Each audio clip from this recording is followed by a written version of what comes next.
Hey everybody, welcome to episode 2 of Deckin Around. Welcome to our, I guess, retake on an inaugural episode here. For those of you who don't know me, I'm Tyler. My Instagram is Collect the Deck. You may have seen some of my photos on Instagram. If not, check them out. I am a data analyst by day and a card collector by night. I don't always open decks, but when I do, I've actually been trying to post some videos, so make sure to check them out and let me know what you think.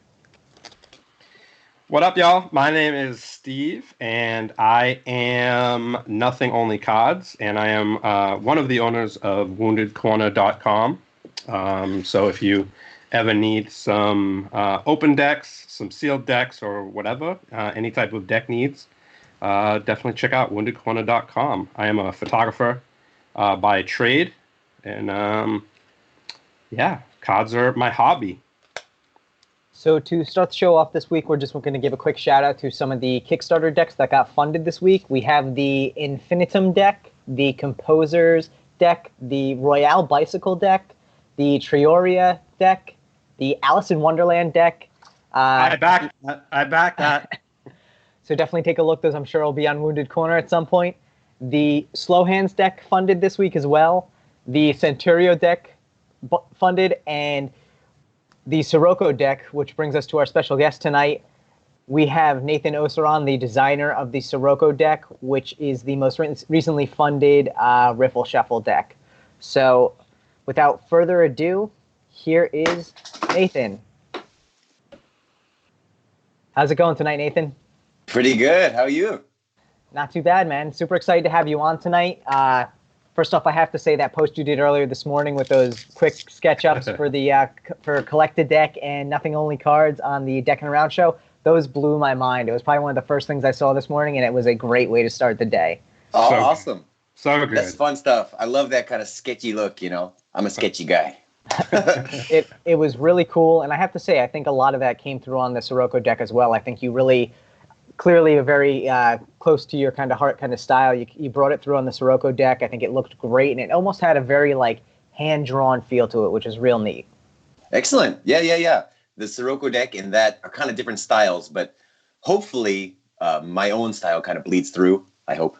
Yeah, looks like the style that I see on your page is really vintage feel, very like kind of like vintagey and texturized, and that's the feel I get from your original stuff that I've seen. I love that look. Texture makes everything look better. I can't come up with the word for it right now, but it kind of hides your mistakes, which is why I use it. For sure. So that's a little tip for designers out there. Yeah, it's kind of like the Band-Aid when you have a photo and you like blow out a photo, like say when you're shooting like a concert or something, you always make it black and white. Oh, there you go. Yeah. You make it black and white, it hides all the crap. There's little tricks like that that are useful. But the Sirocco deck, it had to have that kind of really clean look too for the modern edition. So it was great to be able to play with both of those worlds on that one deck. So, and I guess coming from a little bit of your background, when I was kind of digging into it a little bit, I realized that you were actually an author and you had done some children's books, correct? Yes, I started out doing that just because I love reading, I love writing, and I wanted to kind of like copy a certain style and try and come up with my own stuff. And that's what got me into design, is trying to do chapter headers or illustrations or book covers, because, that's really interesting too. That's a great segue. And, the more I got into drawing, the more I wanted to do that instead. So I haven't written in a while, but I kind of use that writer's eye when I work on branding projects, which is always helpful. Very cool. That's cool. Now, is there a way that we can see your children's stuff with illustrations, or like, is there a place, whether it's Amazon or what, that we can like access those? So I actually linked to the Amazon store where Nathan's books are available in the description of this video, so you should definitely check it out. Oh, sweet. Oh, awesome. Perfect. Thank you, Tyler. Perfect. Like I said, I was doing a little research and I stumbled across this one night at like midnight. And I'm like, wow, this is amazing. So, and I think it's really cool though how you transitioned and kind of evolved from the children's writing to needing that graphical, aspect of it and taking it on yourself. That's really cool. Yeah, a lot of people do that, and I think it was just lucky for me as I got really into it. People who write, they make their own graphics, or you're starting a business, you make your own logo and stuff, and that's all fine and good. But if you don't pursue that, it won't get any better. So being able to pursue that led into a bunch of different things as I improved. And Sirocco is my first deck, but I worked pretty hard on it. I mean, it took a big chunk out of my 2019, and I'm really proud with the response that it got on Kickstarter. Yeah. Now, how long? How did that whole process come about? Meaning, from Riffle Shuffle getting a hold of you to you starting the design and create. How did that come about, and what was the process? Yeah, this time last year, I did an interview, and in the interview, I mentioned I really want to make a deck of cards because that's always been my number one dream. Oh, wow. Yeah, and I guess it's like manifest destiny or whatever. You put it out there, and it happened. I did a drawing. Man. Yeah, it was super lucky. I'm still super grateful to Riffle Shuffle. Those guys are awesome. I can't say too many good things about them. I can't say enough good things about them. They got in touch with me after seeing an image I did. I think maybe, Tyler, you posted this as one of the Guess Who Our Guests Is images. Yeah. It was Take Life Easy, which I think is, that has a lot of my writing background in that one little drawing. And, it's the Grim Reaper, Take Life Easy. That's a good salutation, It's a good thing to live by. That piece was really close to my heart, and apparently it kind of made a couple ripples, and it touched someone else in the same way. So seeing that, Riffle Shuffle got in touch with me. We started on the deck, and we never stopped. So now, who came up with the idea behind the Sirocco deck itself? Was that kind of something you spun up, or was it something that they had an idea behind and you kind of collaborated with them to build a visual of that? That is a great question, because one of the things that really makes Riffle Shuffle stand out, I think, and makes them, in my mind, one of the top 5 card companies, they really support their artists. They work with a ton of artists, which I think is great. And they're big fans of art. And really, it was, complete freedom in terms of theme and everything. I had a bunch of different ideas. We chat back and forth about which one to go with and which would be the best for a deck. Because some ideas are not good for a deck. Right. But, they might sound cool. But yeah, we went back and forth on that. And the idea kept developing as I was drawing. So in total, it took about 6 months to make, but the actual drawing of it was only 2 months. The rest was all revisions, and that's where Riffle Shuffle's skill really shines through, and knowledge of playing cards, because those guys really whipped me into shape and got the best out of me, which I wouldn't have been able to find by myself. So that's cool. So I mean, that allows you to take that knowledge and kind of go into your next deck, Yeah, I don't know about the next deck yet, but I definitely want to keep that thing going. Everything I learned on making Scirocco will help the next deck go faster, more smoothly. There's so many intricacies and minutia to making a deck that I learned from this process. Yeah, I can't even imagine. There's so much detail in everything. I don't want to think about it anymore right now. Right on. So where did you get a lot of the inspiration from your deck, and even your artwork in general? Like you said, you had the Grim Reaper picture, which really kind of caught Riffle Shuffle's eye. What really inspired you from the onset? Well, for art, it's, wanting to play with that texture, which we mentioned earlier. So I'll just draw a piece, anything, just so I can play with the texture and make new brushes and stuff. Sometimes, but sometimes I'll have an idea like that Take Life Easy piece, and that's born out of life, just life experiences. And Sirocco kind of happened because I live by the beach. I'm looking at the ocean right now. There's sailboats going by right now out the window here, and it's a cool slice of life that I wanted to put into a deck. And people do nautical decks, but I wanted to have this more of like a vacation deck or a wind deck or something like about motion moving forward.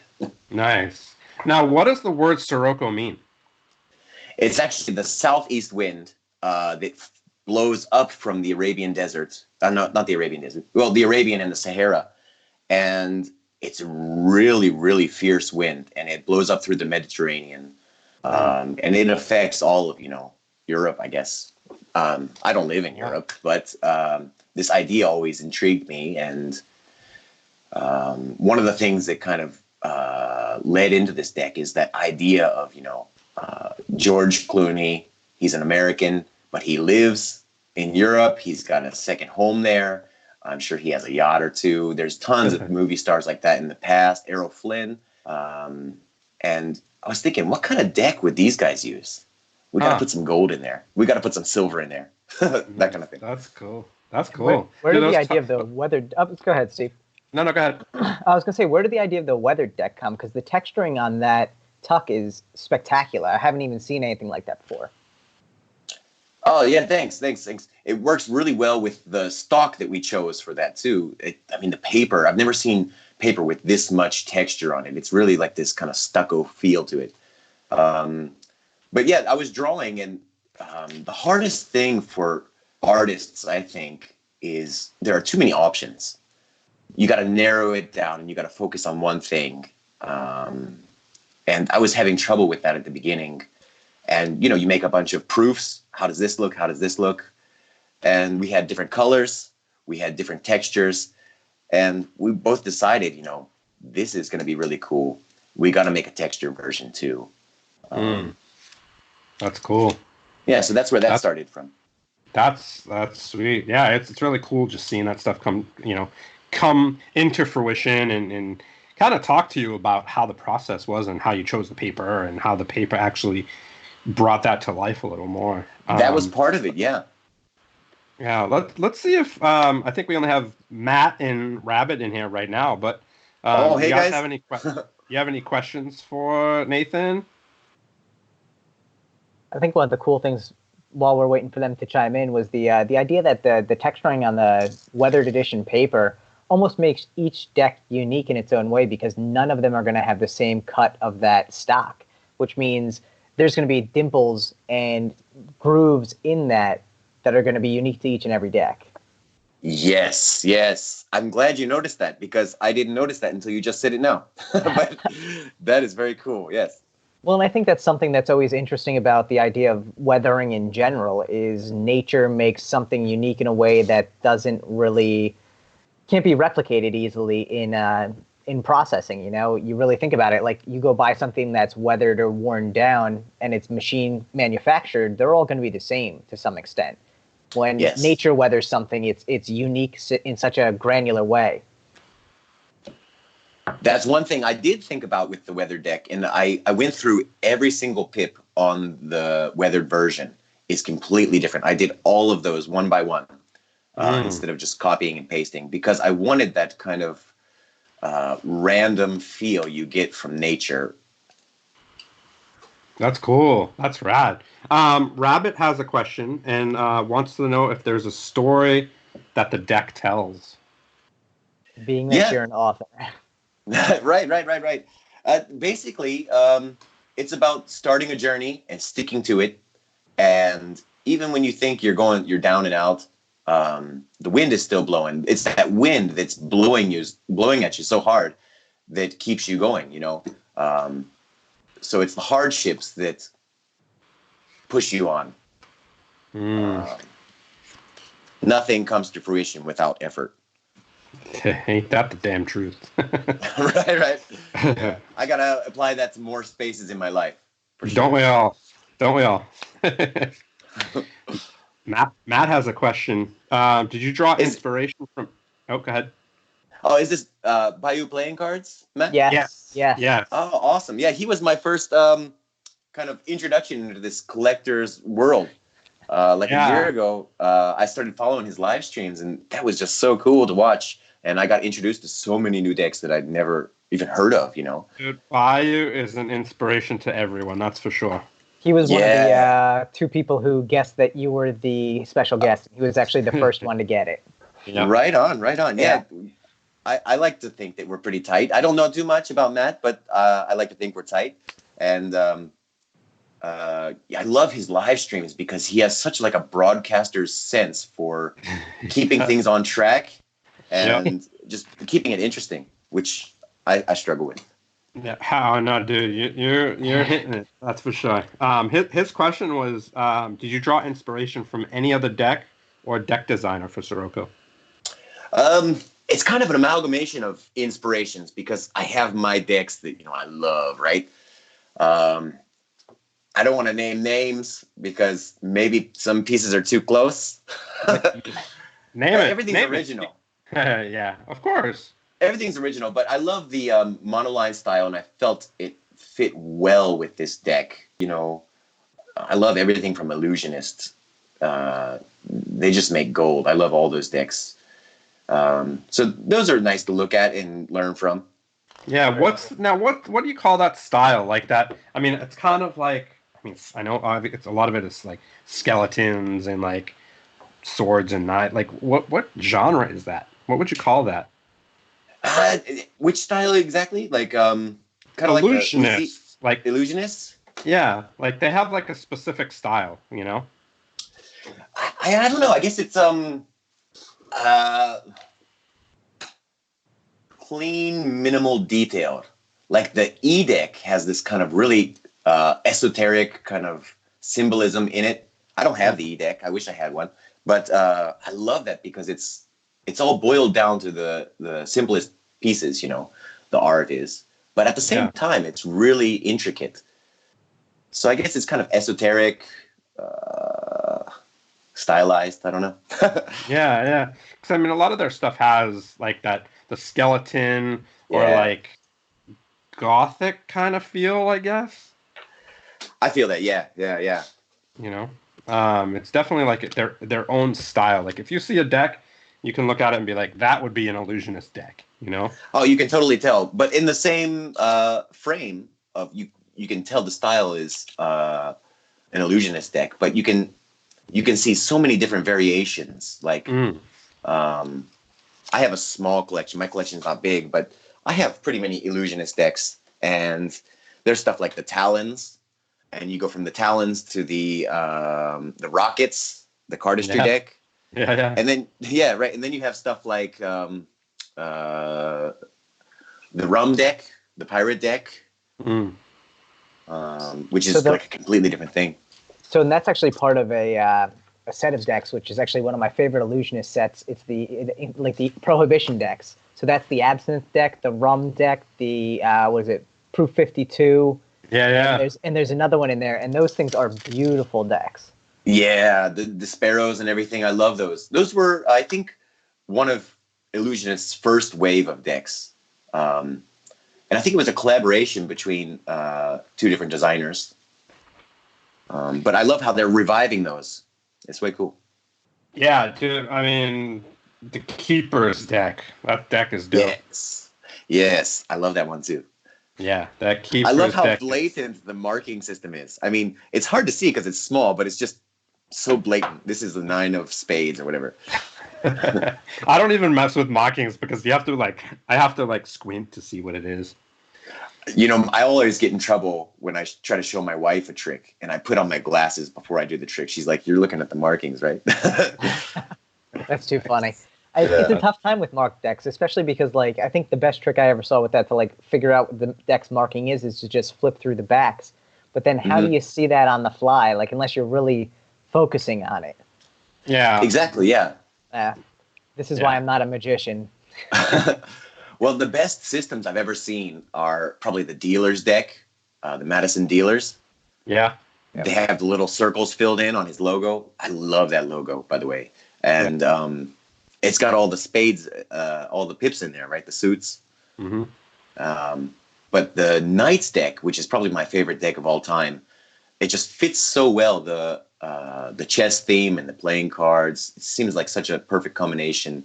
And the way the pieces become the numbers, that's so brilliant.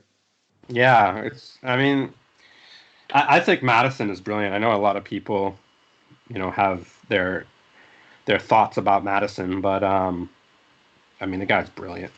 Oh yeah, genius. Yeah, he definitely is. Yeah. Which I think the only Madison deck I've seen like in hand is actually the Hellions. The Hellions, right? Yeah. Yeah. But I love the whole. I just realized the other day too. Like, again, like I'm getting relatively new into this whole process as well, Nathan. So you and I are in a pretty similar boat. But I just realized he has like the Saints and the Confessions and the Hellions all in that same that same kind of run, that same style. And I was like, oh man, these are just such awesome looking decks. What up, Justin Barrett? Justin. Hey, I know Justin. What's up, man? Justin literally stopped in just to make sure we didn't have an echo. Yeah. Oh, awesome. He's like, I'm here. You have no echo. Bye. Stick around. No, but definitely the whole Confessions series. I love how they justified making 4 decks by having them so different. I don't want to say gimmicks, but they all have their own little thing that makes them interesting. Which I'm trying to remember which one it is I saw the other day. It's got the lime or the neon green in it. And I think that's the Martyrs. Oh my God, that color scheme is just amazing. Like it's you don't see much of that. Yeah. Yeah. No, he's I'm not a huge fan of Madison decks. But he's definitely, I'm trying to think I like the Knights, man. I think that one's really nice. My favorite, actually, is the Lion's Den. The Lion's Den? Is that like the expert at the card table kind of one? Or it's the one that he created for, it's black and gold, and he created it like he was going to create his own casino, kind of. Right on. Yeah, I remember that. Have you seen it? I have seen it. I don't have one, but I remember that. And I know that's his tattoo, right? The Lion's Den.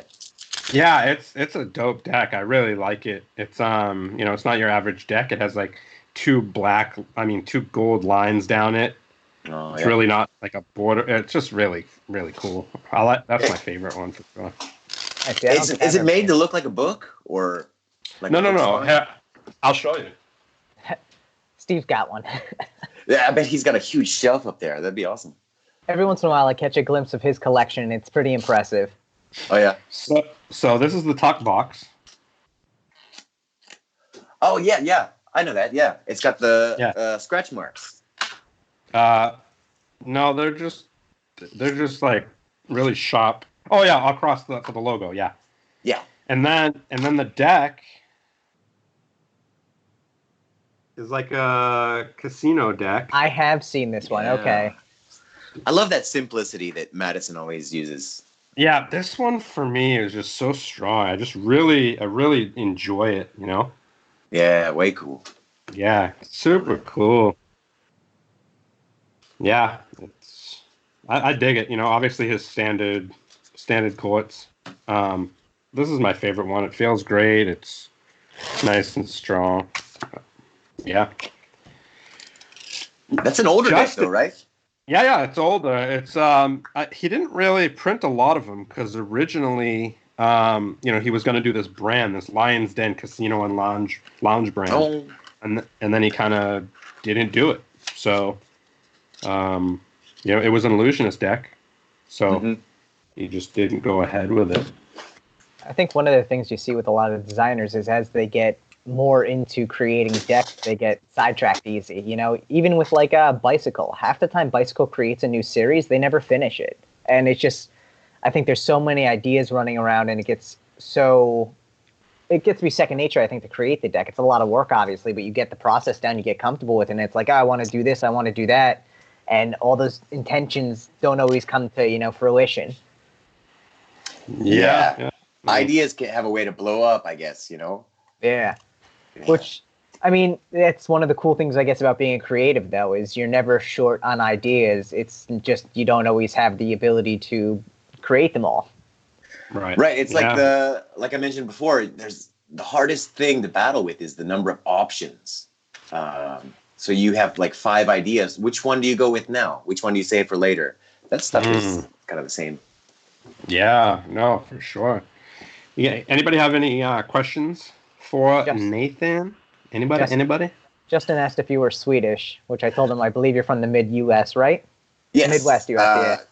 From Kentucky to Arizona to Japan. All right.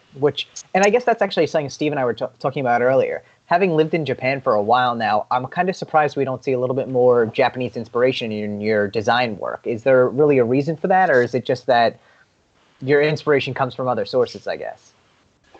That's a good question. I love that kind of Japanese look, but I feel like maybe it's overdone, or if I were to do something like that, I would want to really get into the research and have like a really solid knowledge of everything before I started to draw it. I don't know. Yeah, for sure. I think when you have any type of cultural anything, whether it's music or like artwork or anything, I think we as white people or people outside of that culture, I think we need to dive into that culture fully. Not, whether, I mean, you're obviously, you're in Japan, you're engulfed in the culture, but I think, yeah, like you said, is really dive in fully to understand what you're even creating, and even to get permission to do it from like an elder or something like that, rather than just white people, taking others' ideas and using it as their own. There is that fine line there that some people get upset about, some people don't really care about, some people just think the art's cool. But that's something to think about when you do any kind of cultural thing, I guess. Yeah, for sure. Yeah, you never know how it's going to be received, right? Yeah, sometimes people get in big trouble for that kind of stuff. But no, I feel like I could do some Japanese stuff, and it would be pretty authentic, and it would be informed by authentic sources. Of course. Well, yeah. I mean, I'm not ruling it out. No, I think that's what it is. Yeah, you have to show the proper respect for the form that you're really taking on as inspiration. Right. Right. Yeah. I think you have a pass, Nathan. I hope so. I've been here for like 14 years. I speak more Japanese than I do English. Nice. Good, that's definitely an interesting take. I mean, that's almost half your life there. That's pretty crazy. At some point, you'll surpass that, and you'll have been in Japan longer than you were in the U.S.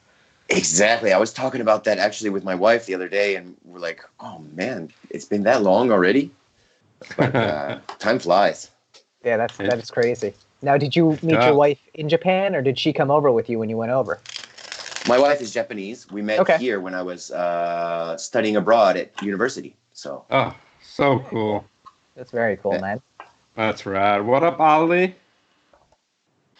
There we go. Yeah, I'm on a Instagram live right now, and anytime anyone pops in, I'm like, go to the YouTube live. So I've been trying to funnel people in slowly. It's literally just me talking to you guys and no one being able to hear anything else on the Instagram live. So I'm like, go to YouTube. There's a full experience there. So hopefully we're slowly pushing people through. I posted something on a story too while we were talking to say everyone that we're live right now. I feel like the problem with stories is that you don't get enough like visual right away unless people are like on it. So I was like, at least with the live, it sends a notification. I was also late today with the reminder on the story, so we didn't get as many people clicking off on the alert for it. Yeah, I hear you. So I have a question for you, Nathan. Sure. What's been like the coolest thing that since designing the deck? What's been the coolest thing that you've kind of seen within the community that's kind of inspired you more, or just kept you kind of more connected to the community? That's a great question. I never had browsed the Kickstarter list before Sirocco happened. So browsing that, I came across a bunch of decks that look really, really good, and that I'd never be able to find otherwise, probably. Also, I have a lot of Illusionist and Theory 11 decks, and of course Riffle Shuffle decks, but there are a lot of companies out there making killer playing cards that you don't hear about all the time. And I guess being introduced to that was a huge inspiration. Yeah, for sure.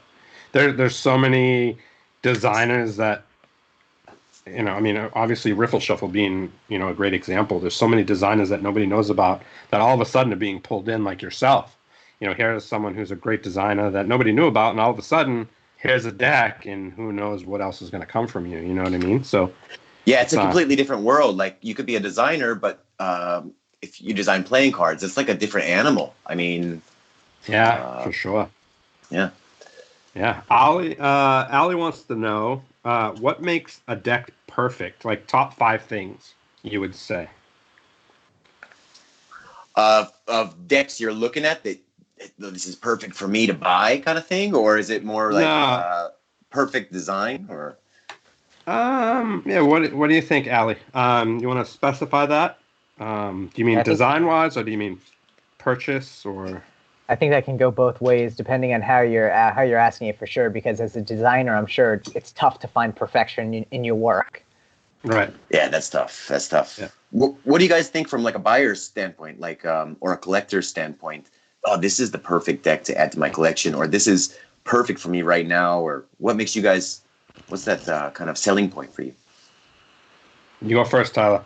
So for me, I'm very much about intricate foil decks. I like I don't want to say like traditional style, but I like very much medieval themed decks. So like a great deck to me is I'm trying to think of one I've seen recently. Like for a prime example, the medieval deck. I like very intricate, very soft rounded edges, a lot of gold, a lot of black, darker colors. To me, those decks really catch my eye, I think, the most.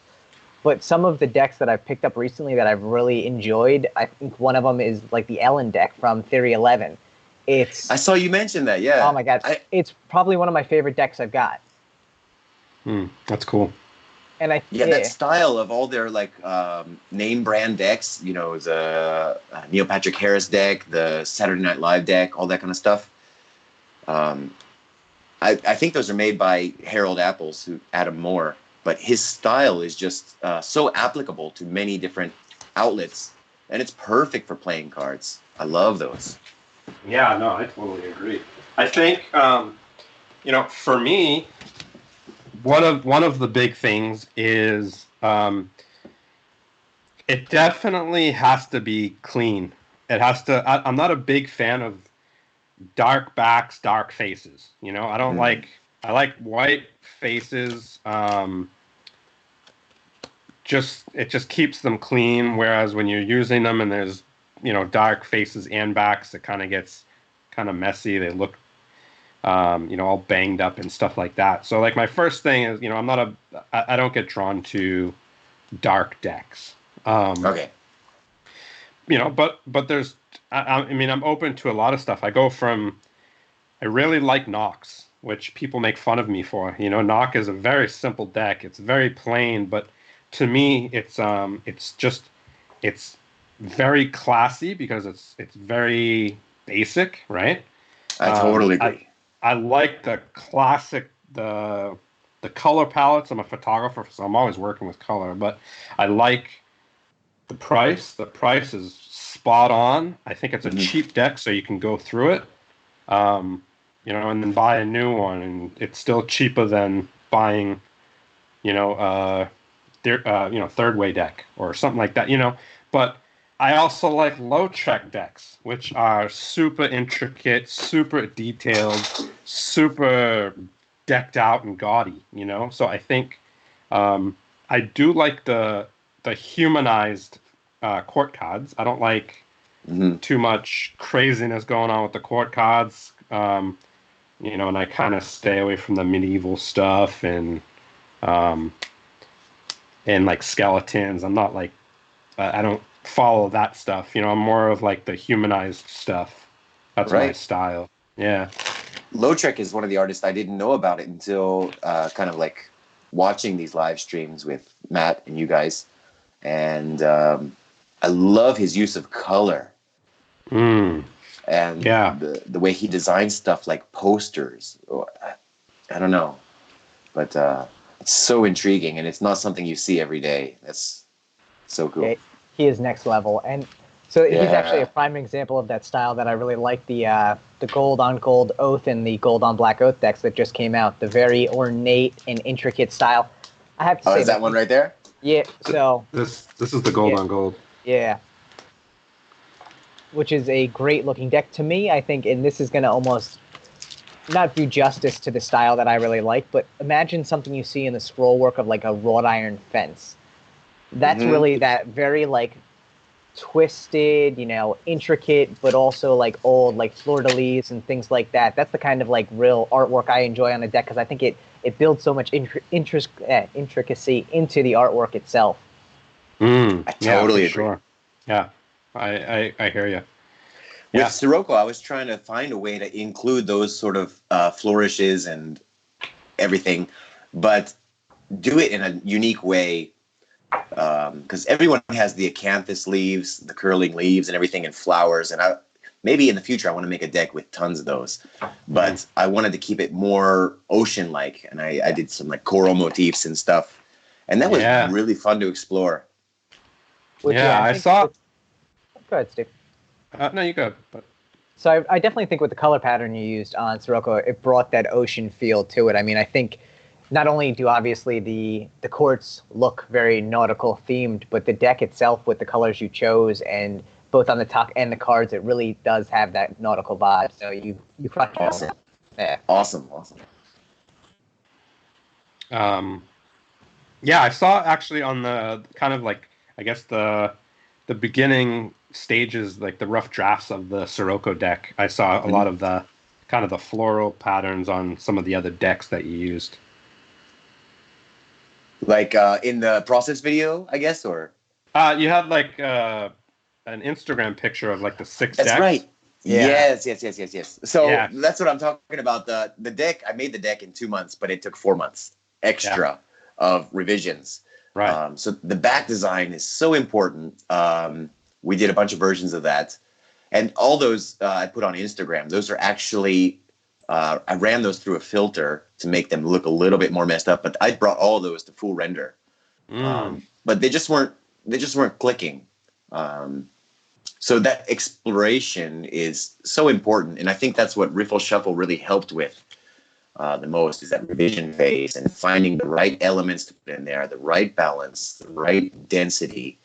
And these are things that, as a designer, you always think about, but you never. It's different to apply it to playing cards, I thought. Right. I mean, dude, each one of those decks could be a Riffle Shuffle deck. Oh, each one? Yeah, they definitely could. Awesome to hear that. So, Ali kind of gave a little more insight into his question. He wants to know, from your point of view, what are the 5 things that make a deck something you'd want to buy? I guess it's design is number one. If it looks cool, it doesn't have to be detailed. It doesn't have to be simple. It just has to look cool. If it's someone I know, I'm gonna buy it. That's another thing. Nice support.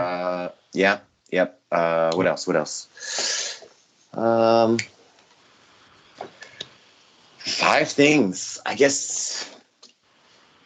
Living in Japan, if it's the shipping is good.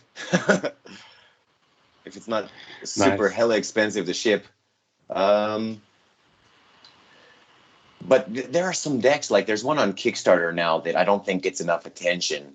And I kind of see why, but I really, this deck grows on me every time I see a post on Instagram. Do you guys know the Marman deck? So, yeah, that actually I think is pretty close to funding, or just funded last week, right? Yeah, and I think there's about 6 days left. Yeah. But that deck really grows on me. Yeah. It's very much like it's kind of like a variation almost on like a mermaid.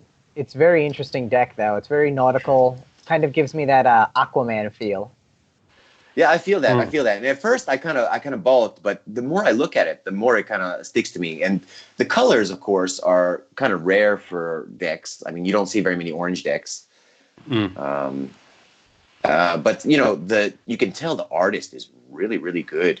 There's just so many intricacies in the in the quartz, and I love how they keep the traditional look of the quartz, but change it to their own theme. That's way cool.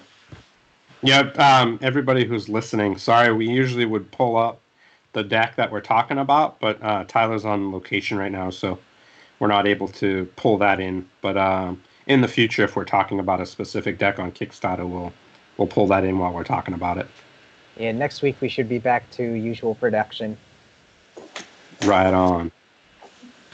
Let me see. I'm looking for it because I think I remember going by it, but and I remember vaguely what it looks like, but not enough to kind of know, I must have funded already because I don't see it.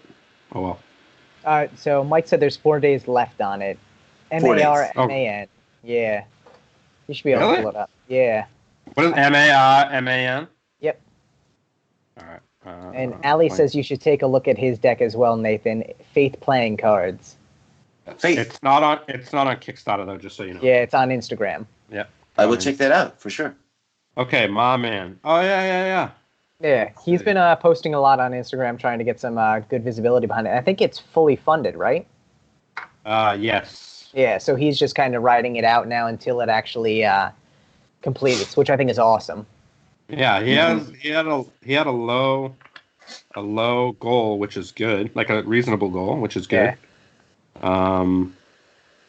It's expensive though. How much was he asking for a deck? It's $20. For each deck? Yeah, bro. Is that shipped or? I think it doesn't. I mean, I'd hope it's shipped. It doesn't say free shipping, but I don't know if you get jacked after your thing, but yeah, I mean, it says it's $20 for a deck. That's expensive. Yeah, especially for a deck that A is the first deck out from the designer, but B doesn't have any sort of metallic ink or foil on it, and has a non-embossed tuck. So that is a little bit on the higher end. I'm glad he got funded with it, but definitely seems like it could have been better or done much better in that like 12 to 15 price point. Wait a sec. Hold on a second here. Hold on a second. So 24 times 20, that's 480. And then 6 times 35, that's 690. And then 6 times 50 is what, 300? Yes. That's 990. The ace package is 100, and that's $1,200. So what's that? 690 plus 300 plus 1,200. That's 21. Dude. What? Somebody bought into it. Yeah, you think so? I had to, because it equals $21.90 for all the backers that are on here. Interesting. Yeah. So somebody bought into it by $400. Unless he's got a lot of add-on options for like extra bricks or anything. No. No I way. thought. Oh, yeah. I mean that is a lot. No way, dude. He only has 1, 2, 3, 4 different options. You can buy. No. Which something's Nathan, weird about to give you a little insight into this, what can end up happening in certain situations where someone's close to the line on a Kickstarter but probably isn't going to get fully funded but wants to push it. A lot of times a creator will buy into their own project to get it over the goal line and then kind of just eat the last of the cost. In your situation with Riffle Shuffle, I doubt that was the case. They pretty much fund on everything. So but a lot of times in first-time creators, that's something you will see on people who are like maybe stuck at that 80 to 90% mark. Right. Well, Kickstarter, just like the name says, it's a boost. It's supposed to be a boost. Something's weird about. I hate it to tell you this, guys, but something's weird about this campaign. I don't know what it is, but hopefully people get their decks. Again, I don't know anything about the numbers. I haven't looked at the numbers on that one. I just think the artist is really good, and there's tons of potential in there. Yeah, no, it was cool. It's cool how they get like the, that the Swamp Thing type look, Definitely very cool. Yeah. And again, I think the colors worked nicely with that because you really don't see that green. Again, it was very Aquaman, that very green and very orange kind of color to it. Yeah, I agree. It looked good. Yeah. It looked good. Anybody have any questions? I can't see our question here, but I don't know if anybody has any questions. There we go. Let's see. So, Mike from Incantation Cards wants to know what he would price the first deck out on his end. I think it really depends. So, one of the big things with a deck is what you're kind of putting into it from a design point of view, whether it's foil, embossing, foil on. So let me actually break that down. Foil on the tuck, foil on the cards, embossing on the deck, metallic ink on the tuck, metallic ink on the cards. All those can kind of add to the cost of the deck, obviously, so that gets worked into the price ultimately. If it's your first deck and you're not looking at metallic inks, you're not looking at any foil, it's a flush tuck, so no embossing, no debossing, I'd say anywhere in that like $10 to $15 range is ideal, depending on the intricacy of it. You will see some people do very simple first decks. That's probably fitting more in that 10 to 12 range. And the nice thing about that, too, is if you go for like a $12 price point, you put an early bird at $10 a deck. And you're going to get a lot of people who are going to buy into that early bird right off the bat. You're going to get a pretty significant funding from the jump there.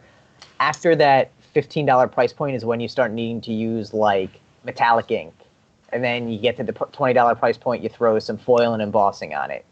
Steve, me personally, I think a deck that's straight tuck box, straight design, I think shouldn't be more than $12.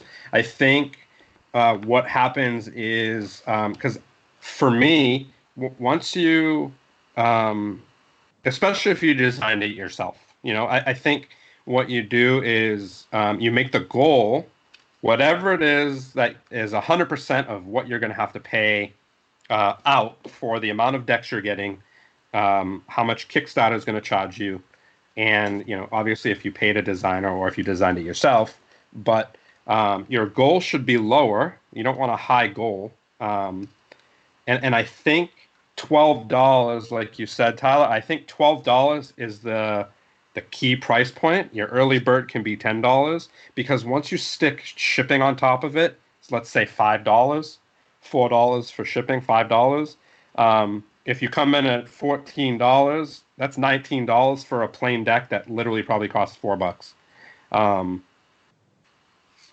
So for me, I think the difference between $16, $17 for a plain deck, anything over that, I will not fund it. I mean, I will not back it. For me. And you also have to factor shipping into that cost then too. Again, it's real easy for a $12, $15 deck to all of a sudden become a $20, $21, $22 deck because of shipping. So that's also something you really got to factor into it. And if you end up having to have a deck where you really have to do $12 plus shipping, or you can get away with $15 free shipping, I think people will jump into a $15 deck still when they see free shipping. And that's something that plays into it. But be aware, too, people are more likely, I think, to back a deck of cards where shipping is not included, because you obviously have that lower sticker price off the jump. Yeah, the key is early birds, man. You want to get people in on early birds. $10 a deck is still probably making double your deck, like what your deck costs. Because if you're getting flat tucks, and you're just the design, if you're not having to pay a designer to develop it, to design it, then you're probably paying $4 or $5 max for that deck. So I think early bird at $10 with $4 or $5 shipping, $15 is a great price. Even $17 on the high end after early bird. But I think making sure you have like enough, different options for people. Don't have like a 1 deck, a 2 deck, a 3 deck, and a 6 and a brick. Like, give some options. Give like 6 decks, give 12 decks, give 24 decks, give early birds for all those options as well. And the options are big. That's for sure. Yeah. Make the money. Make them, the money worth it. Don't be afraid to take a little less to sell more decks, because you might charge $15 and then only sell 200 decks when you can charge $10, sell 400 decks, and then you'll only have to push 500 decks after rather than pushing 800 decks. So I think there's a lot of variables. If you come in low, you'll probably sell more. You'll be more apt to achieve your goal. You'll be more apt to get rid of more decks because you don't want to hold on to decks.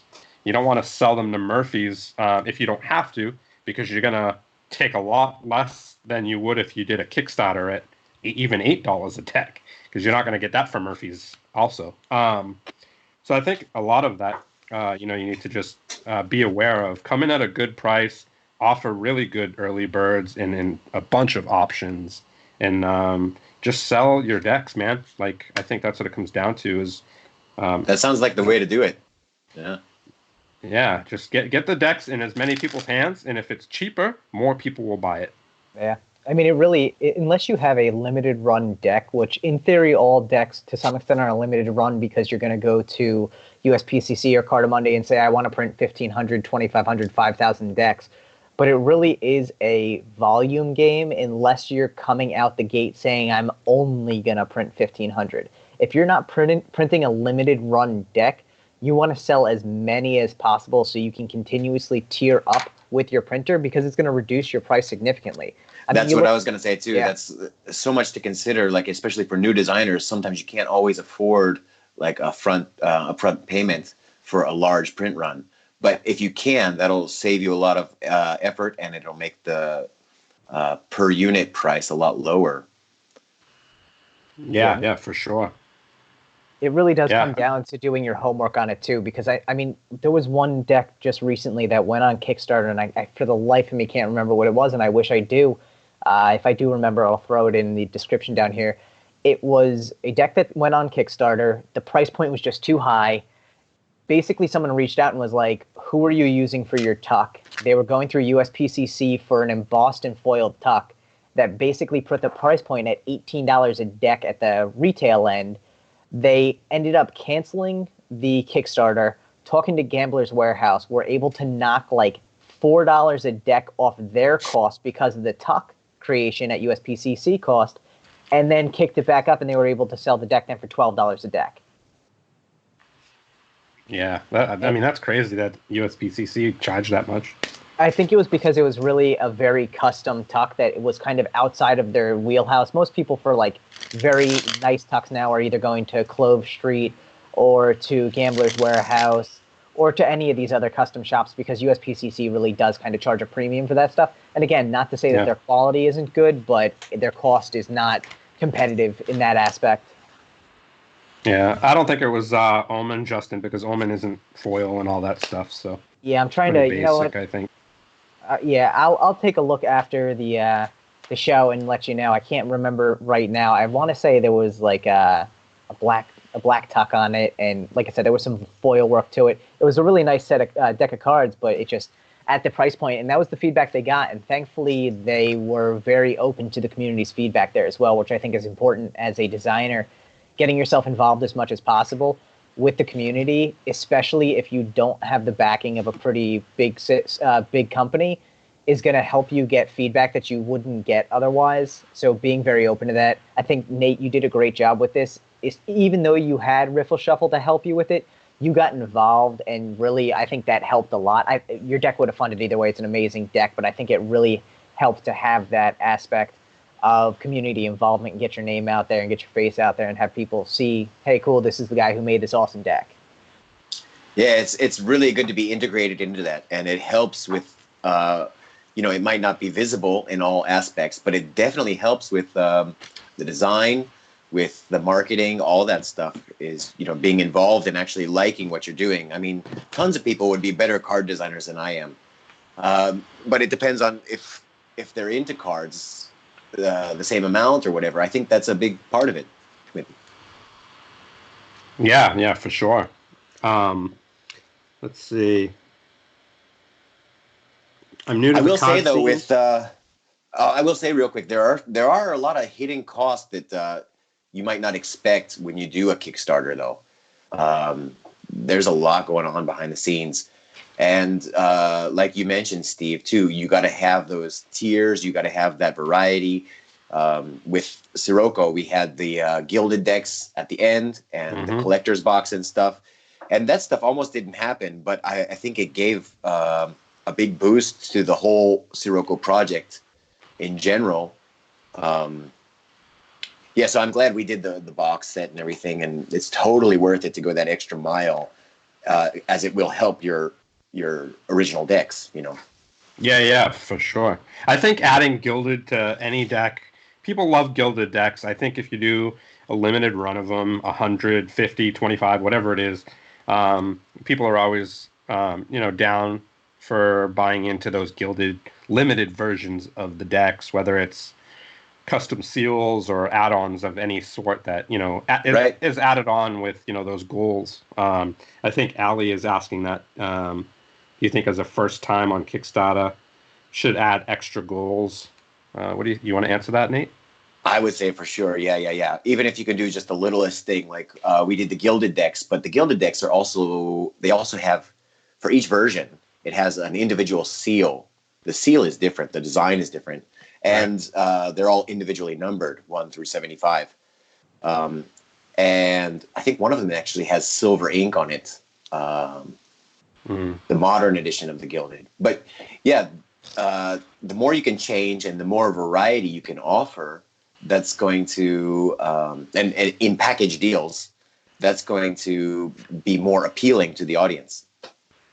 Yeah, no, for sure. I mean, we all like options, right? Yeah. I think the more options, and if you can add in, little things as the progression of the campaign goes, whether like you said, it's a seal. I just ordered seals for my prototype deck, and I think it's 140 seals, or like $6. I mean, Riffle Shuffle also throws in stickers with every single package that you buy. Any tier you're in, you get a sticker. Yep. Yeah, so it's just the little things like that actually go a long way. Oh yeah. Obviously, it depends on the seal that you're getting, if it's foil, if it's plain, if it's whatever. But it doesn't cost much to seal up a deck. You know what I mean?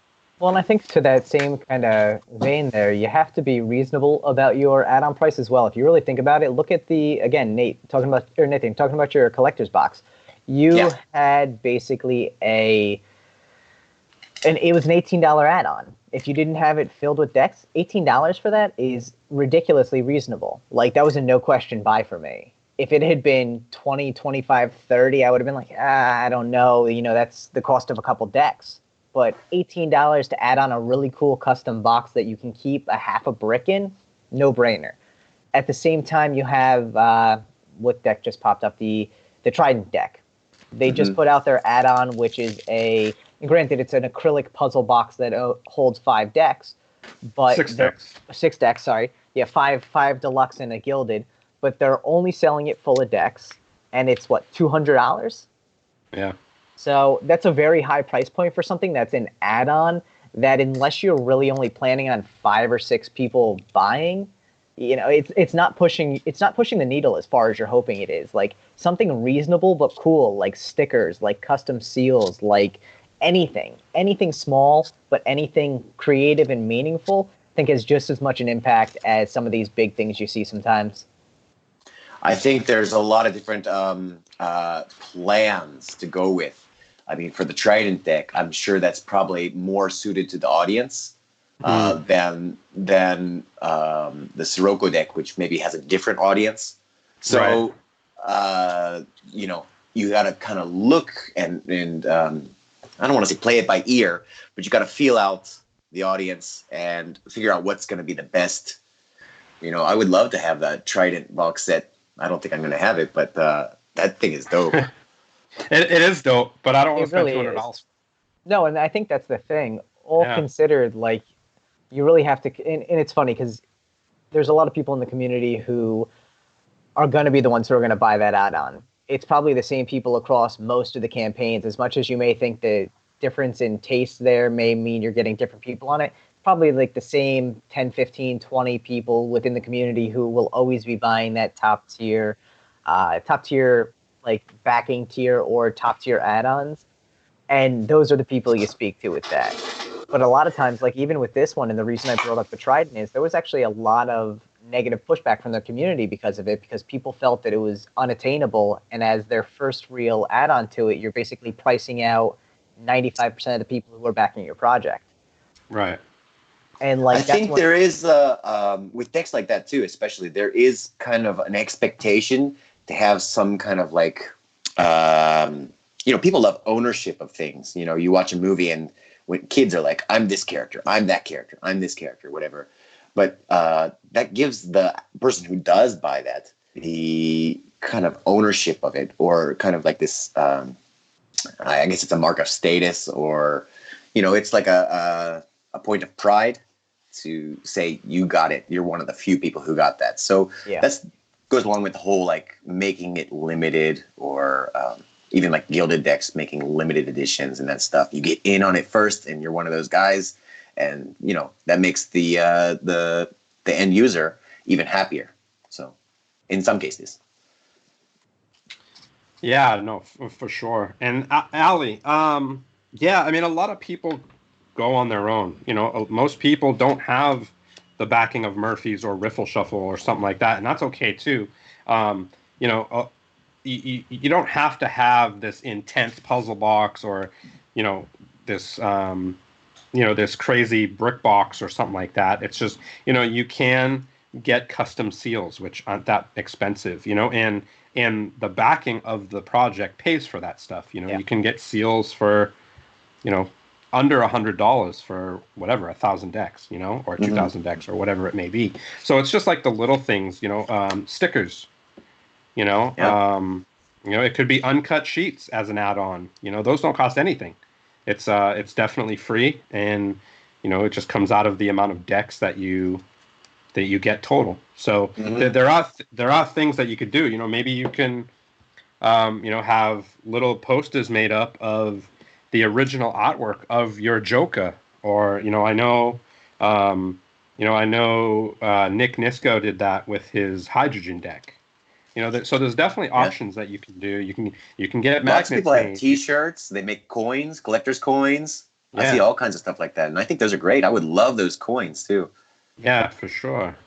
And I think a lot of it, like, you know, Steve said, it's just factoring that into your backing price or factoring that into your stretch goal price. And that's one of the things that you can be realistic about with the stretch goal is if you don't hit that point, you don't have an obligation to do anything with it. You know, you are only going to get there if you actually get to the price point that you can afford to add that on. And maybe you eat a little bit of it if you really want it to happen, but you're not eating a ton of costs on your end. Yeah, I think with a lot of Kickstarters, though, I mean, the stretch goals, you got to have that set up before it happens. Otherwise, you might be late to the game, or you might not be able to offer the best stretch goal that would be most beneficial or most popular with your audience. So a lot of people, maybe they run into problems funding because they set up these extra things first, and it doesn't quite get there. So that might be an explanation for what you said, Steve, about people buying in. I'd never heard of that until I watched your videos before, but I'm sure that's a thing too, because maybe they already have a big investment in it already, you know? Yeah, I mean, I've bought into a couple decks just to help get them funded because I believed in them, and that's dope. You know, they're cool people that I support, and I'm, you know, will I be stuck with a couple decks at the end? Of course, but you know, at least you have an outlet for that too, though, right? Yeah, you have giveaways. You got, you know, I've used cards all the time, so whatever, it is what it is. But I think what it comes down to is just what I've noticed on there. If everybody tries to make the most money that they can, all I suggest is just be reasonable. the one thing that I love about Riffle Shuffle is their prices are top notch. Like, you can't beat their prices for what they're offering. When they come out with a new deck, right off the bat, it's like $7.95, $8.95, and then it goes up to $12, which is what their decks usually cost. Give or take. I'll tell you that's because Riffle Shuffle is very smart business-wise, and they have good relationships with all the manufacturers, everything. That's a big factor to their success is their ability to build these really strong relationships with everybody. Yeah, and but they do that like by being good businessmen and not being greedy and stabbing people. And what it comes down to is just like being honest. I'm sure they would rather sell 800 decks at $10 or 500 decks at $12. You know what I'm saying? So I think the goal is to sell as many decks as you can, and that's why a lot of people ask, why do you have prices that are lower than retail? It's like I don't want them to sit in my other room for $2. Yeah. And the more you sell too, man, the more attractive that is to other people buying. So that's a win-win. Yeah, I also want I want to help people as much as I can. You know what I mean? And I think Riffle Shuffle does a great job at that. I think their prices are bomb. I think they want to sell as many decks as they can. They make them available to as many people as they can. And that's how all these decks should be, and kind of take advice from them and how they run their business model. Right. Yeah. So you're in good hands, man. I'm psyched that your first deck, you worked with them, and whether you work with them again or do your own stuff, like obviously you're going to be super successful because you're super talented. It was a stroke of luck, but I hope to. I don't know if I'll be able to continue in the card business for very long. Lots of different things unfolding over here, but that's something I definitely want to pursue if it's possible.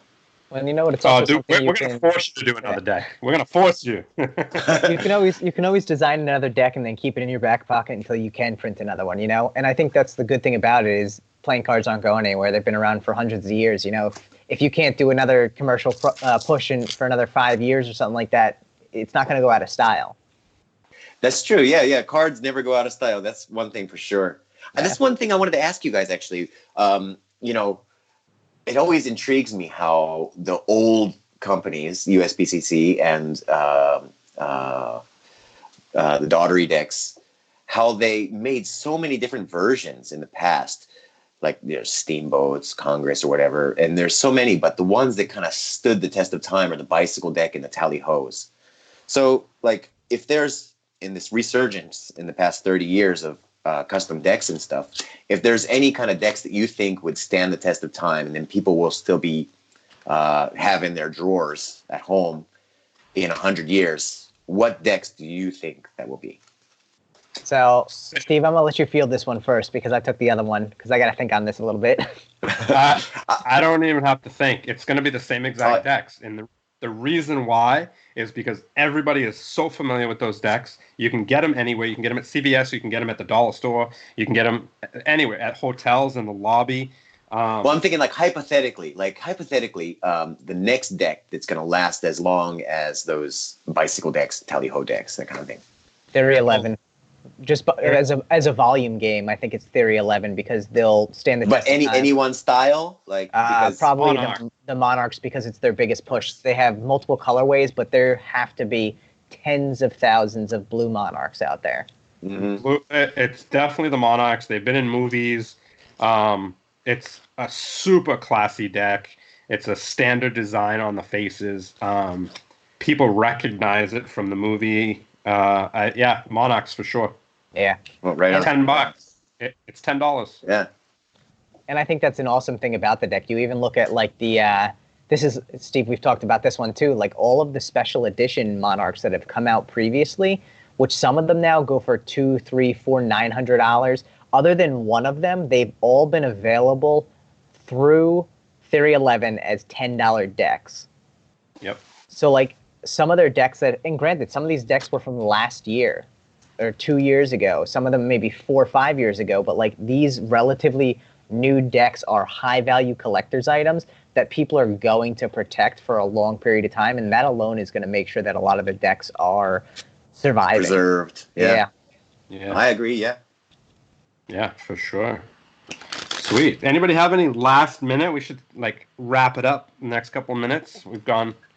Are there any About an questions hour. floating around in there that we missed, let's maybe? see.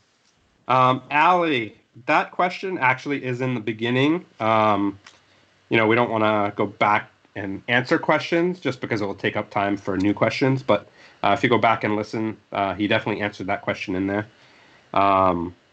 Same thing with the story of the design. That's also in there. McMonarch. Honestly, it's going to catch on. It's going to catch on. I love that new deck. Yeah, no, it really is. It's funny, though, too, because when I opened the deck up the other day, it looks so McMonarch-esque because of the red foil on it, but the back of the cards actually looks better. I think that red ink that they used instead of a foil or a Metalux on the back just looks nicer because it's a little more flat. But those I don't even want to call them Mandarin Monarchs. Those yellow Monarchs are very nice. But they are Mandarin Monarchs. I mean, Mandarin is a color, and they are definitely not that color. I'm pretty sure if we held it up to like the Pantone of Mandarin, it would not be that color. Yeah, but Mandarin, I don't think necessarily means the color. It's for the Chinese New Year, so it's technically, I think, geared towards that Mandarin. Could be, yeah. So, yeah. Well, isn't Chinese New Year like red and gold though? I think the Mandarin is just kind of like a feel, like a feel, like yeah, yeah, for sure. Let's see. What do you think about the Circus deck on Kickstarter? The Circus deck, y'all. I think the Circus deck is amazing. I mean, that is incredible, and I think people stopped backing Sirocco so they could go back the Circus deck. Yeah, I think the Circus deck is dope, just not my style. I think it was done very well. I'm just not into the Circus deck. So I'll second that. And Steve and I know we've discussed this as well in the past. Steve and I talk a lot if you haven't figured it out. But that being said, I really think the deck is amazingly well done. I think they executed it perfectly. I think the embossing, the foil, everything about it is awesome. I am not a dark Circus kind of guy. If I had that deck in my house, I'd be having nightmares, and so I do not have that deck in my selection. Yeah, MPCC is not good, that's for sure. They need to step up their game. I don't know why they would print with them, but whatever. It seems like a strange printing choice considering how well they've done so far, and it would have been interesting to see if they'd put like USPCC as their stretch goal or Cardamundi as their stretch goal. Yeah, I mean, the difference isn't that much, right? No, not at all. When that first came out, I saw on Instagram, the designer was talking about their choices for going with MPCC's CCCC. I actually don't know who that is, what that is, but they explained their reasons there, and it made sense at the time. I don't remember what they said, but I was thinking, I guess that makes sense. So that might be worth it to look up the designer's Instagram and check the comments section to see why they do that. Yeah, it'd be interesting to find out. I mean, I don't know any reason why I would print with them other than it's cheaper. Well, and that's the funny thing, though, because a lot of times the NPCC decks, which we just saw the other recently with the Year of the Ox deck, also an NPCC deck, very heavily foiled and gilded and everything. I think there's even metallic ink on it, so it really has like the full works there. It's a $30 deck. And granted, again, it hits that price point because it's got the works on it. But in that case, I wonder if going with another producer would have been that much more expensive because of all the add-ons. Yeah, and it's that deck is also a collector's deck, so it's like you have to get all of them now. You know what I mean? That's what kind of deck that is, I think. Cool. Any last question, and then Ali, you can wrap it up because you're the pro. Oh yeah, absolutely pro. Well, guys, we really appreciate it tonight. Before we forget, make sure to like the video, subscribe to the channel, and hit the bell that pops up there so you get alerts for our next video. This is a weekly what do we call this, live chat here. So our next one will be next Thursday at 8 p.m. Eastern time.